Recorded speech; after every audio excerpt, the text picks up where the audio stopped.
Company registration কিভাবে করবেন, company রেজিস্ট্রেশনের প্রক্রিয়া নিয়ে আমাদের আজকের এই ভিডিও।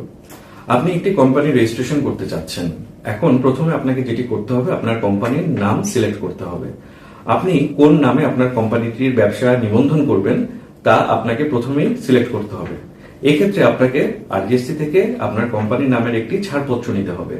এখন এই ছাড়পত্র আপনি আরজিএসসি তে প্রথমে অনলাইনে সার্চ করে দেখতে পারেন যে এই নামে অন্য কোনো কোম্পানি এর আগে আছে কিনা। যদি না থাকে তাহলে আপনি আপনার নামের কোম্পানির ছাড়পত্র চেয়ে আরজিএসসি রেজিস্ট্রার বরাবর একটি আবেদন করতে পারবেন এবং এটার একটি নির্ধারিত ফি আছে, যেটি হচ্ছে 600 টাকা।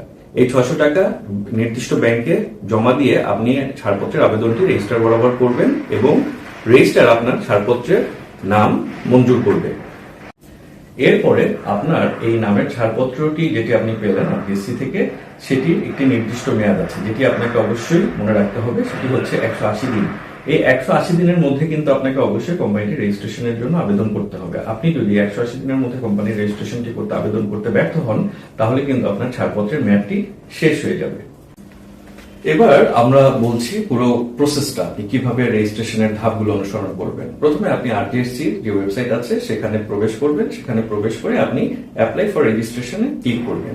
অ্যাপ্লাই ফর রেজিস্ট্রেশনে ক্লিক করার পরে আপনাকে যে ছাড়পত্রের নাম্বারটি দেওয়া হয়েছে, সেই ছাড়পত্রের নাম্বারটি এবং সেই ছাড়পত্রের জন্য যে আপনি আবেদন করেছিলেন সেই আবেদনের যে নাম্বারটি, সেই দুটো নাম্বার সহ আপনাকে রেজিস্ট্রেশনের জন্য অ্যাপ্লাই করতে হবে।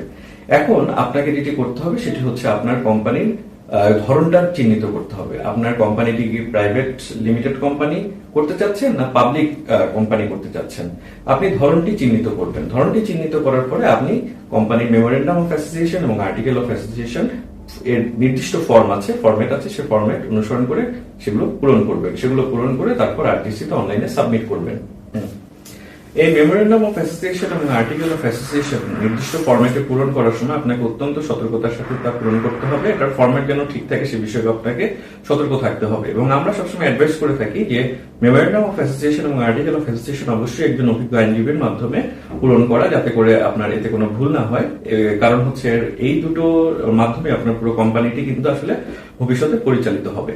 এখন এই মেমোরেন্ডাম অফ অ্যাসোসিয়েশন এবং আর্টিকেল অফ অ্যাসোসিয়েশন আপনি নির্দিষ্ট ফরম্যাটে পূরণ করার পরে আপনাকে সাবমিট বাটনে ক্লিক করলে আপনাকে তারা বলে দিবে যে আপনি কিভাবে সাবমিট করবেন। তবে এক্ষেত্রে আপনাকে আরো নতুন নতুন কিছু ফর্ম ফিল আপ করতে হবে, যেগুলো নির্দেশনা আপনাকে দিয়ে দিবে ওয়েবসাইটে।